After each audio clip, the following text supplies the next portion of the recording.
Bonjour et bienvenue sur la chaîne pour tous sur la Terre. Cette chaîne vous présente une connaissance qui est demeurée secrète. Pourquoi existe la guerre et la paix, la vie et la mort, l'amour et de la haine? Quels sont les secrets de la philosophie et de la conscience? Vous trouverez tout cela sur la chaîne pour tous sur la Terre. Allons-y. Les armes modernes et les armes primitives du passé ont été et sont actuellement utilisées pour prendre la vie. Ils apportent la mort. Dieu, la personne suprême, dit « Bien que tu tiennes de savants discours, tu t'affliges pour ce qui ne vaut pas la peine. Les sages ne pleurent ni les vivants ni les morts. Jamais ne fut le temps où nous n'existons, moi, toi et tous ces rois, et jamais aucun de nous ne cessera d'être. » Au moment de la mort, l'âme change de corps. Tout comme elle est passée dans le précédent de l'enfance à la jeunesse, puis de la jeunesse à la vieillesse. Le sage n'est pas troublé par ce changement. Ceux qui voient la vérité ont conclu, après avoir étudié leur nature respective, à l'impermanence du non-existant, le corps matériel, et la l'immuabilité de l'éternel, l'âme spirituelle. Sache que ce qui pénètre le corps tout entier est indestructible. Nul ne peut détruire l'âme impérissable.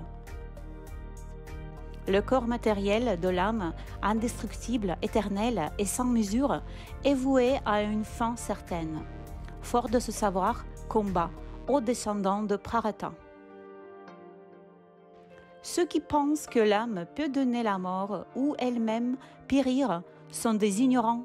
Elle ne peut ni tuer ni être tuée. Jamais l'âme ne naît ni ne meurt. Elle n'a jamais de commencement et n'en aura jamais. Non née, éternelle, immortelle et primordiale, elle ne périt pas avec le corps.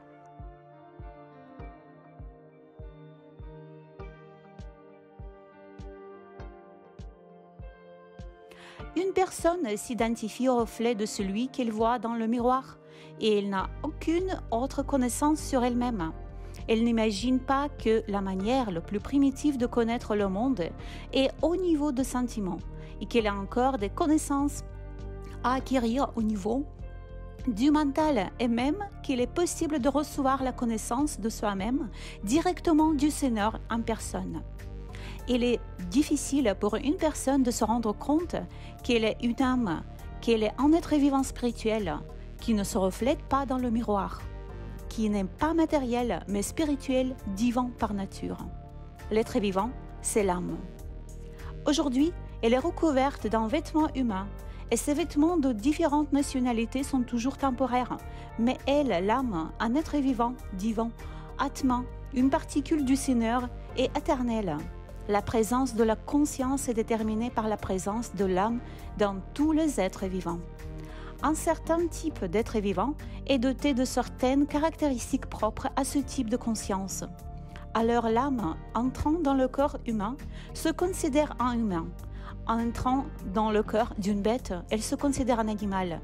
Dans le corps d'un poisson, elle se considère un poisson. Dans le corps d'un oiseau, elle se considère un oiseau, et ainsi de suite. Mais dans un camp des corps à part la forme humaine, elle ne se rend pas compte qu'elle est une particule divine de Dieu, inséparable de lui, et que le Seigneur est son Père, et elle-même son Fils ou sa fille. La conscience divine de l'âme dans le monde matériel est couverte de différentes formes de vie, comme un acteur qui joue de nombreux rôles dans sa carrière, vêtu de nombreux déguisements.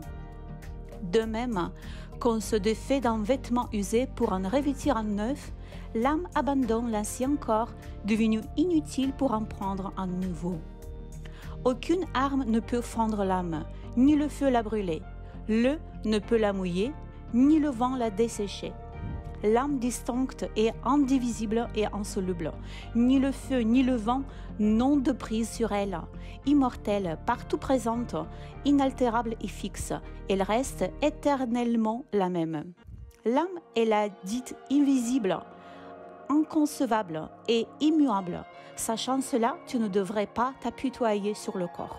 Ainsi, dans la tradition Vaishnava, la science de l'immortalité ou l'éveil de son véritable soi est présentée dans les œuvres de Srimad Bhagavatam, du Mahabharata et de la Bhagavad Gita écrits par Krishna Dvayapayana Vyasa. Elle est aussi développée dans le Chaitanya Charitamrita par Krishnadasa Kaviraja Goswami avec les commentaires de sa grâce A.C. Bhaktivedanta Swami Prabhupada. Nous vous laissons réfléchir à ce qui a été présenté et nous allons préparer le prochain numéro. Allons-y.